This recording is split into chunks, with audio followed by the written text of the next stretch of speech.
조용히 시작해 입소문으로 퍼져나간 영화 한 편이 있습니다. 2030 세대 사이에선 이미 신드롬을 일으켰고 누적 관객 10만 명을 넘겼죠. 해외 독립 영화로는 이례적인 기록, 그 중심엔 해피엔드가 있었습니다. 가까운 미래 도쿄의 한 고등학교, 음악을 좋아하는 고등학생 유타와 코우의 짓궂은 장난을 계기로 학교에 감시 시스템이 도입됩니다. 학생들의 모든 행동은 CCTV와 얼굴 인식기기로 실시간 기록되고 사소한 감정 표현조차 벌점으로 통제되죠. 소꿉친구였던 두 소녀는 점점 멀어지고 끈끈했던 우정은 서서히 균열을 맞습니다. 서서히 스며드는 거리감, 조금씩 어긋나는 마음들.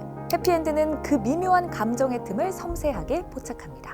2030 관객들의 깊은 공감을 얻었고 입소문만으로 10만 관객을 넘어서는 놀라운 반응을 이끌었죠. 그리고 지난 6월 27일 10만 관객이 넘으면 꼭 다시 오겠다는 그 약속이 지켜졌습니다. 해피엔드의 감독과 배우들이 관객들과 다시 마주하기 위해 한국을 찾았는데요. いや本当にあっという間でしたね。10万人まで本当になんかそのスピード感もすごいびっくりだったし。でもお客さんでも20代前半だったり僕らと同じ世代が多いので、その自分たちと同じ世代の、群像劇だったりっていうのを見て感銘を受ける子が多いのかなと。 배우들과 관객은 깊은 공감대를 나눴습니다. 특히 국내 2030 영화 팬들의 열띤 반응은 배우들에게 신선한 놀라움이자 새로운 경험이었죠. そうですね。本当になんか初めての体験すぎて僕たちもびっくりだったんですけど、本当にやってることがアイドルすぎてちょっと恥ずかしかったんですけどなんか楽しくもありって感じで。そうですね。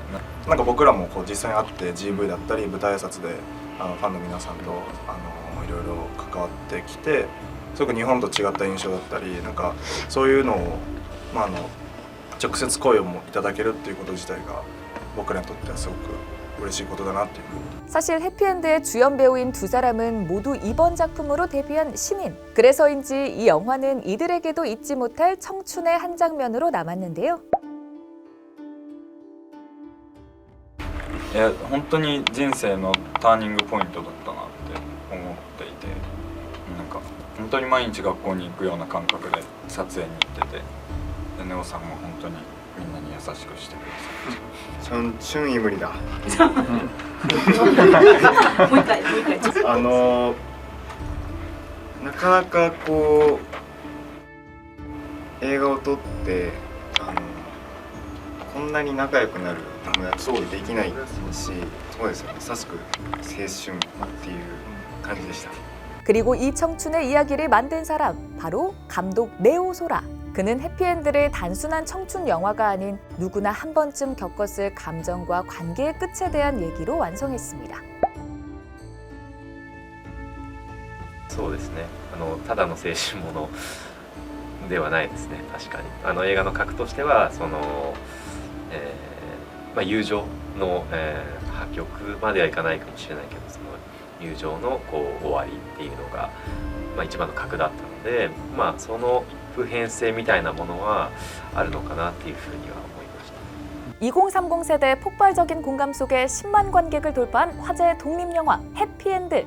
그리고 그 열기에 힘입은 두 번째 내한과 활기 넘치는 GV 현장. 이 순간 자체가 하나의 해피엔딩 같았다고 해도 과언이 아니었는데요. 그리고 한국어로 전해온 주역들의 진심 어린 한마디까지. 감사합니다. 너무 감사합니다.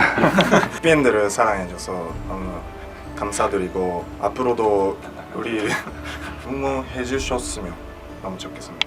사랑해요. 감사합니다. 청춘을 떠올리게 하고 지나온 관계들을 한 번쯤 돌아보게 만드는 이 작품. 올 여름 누구에게나 스며드는 영화 해피엔드를 만나보는 건 어떨까요?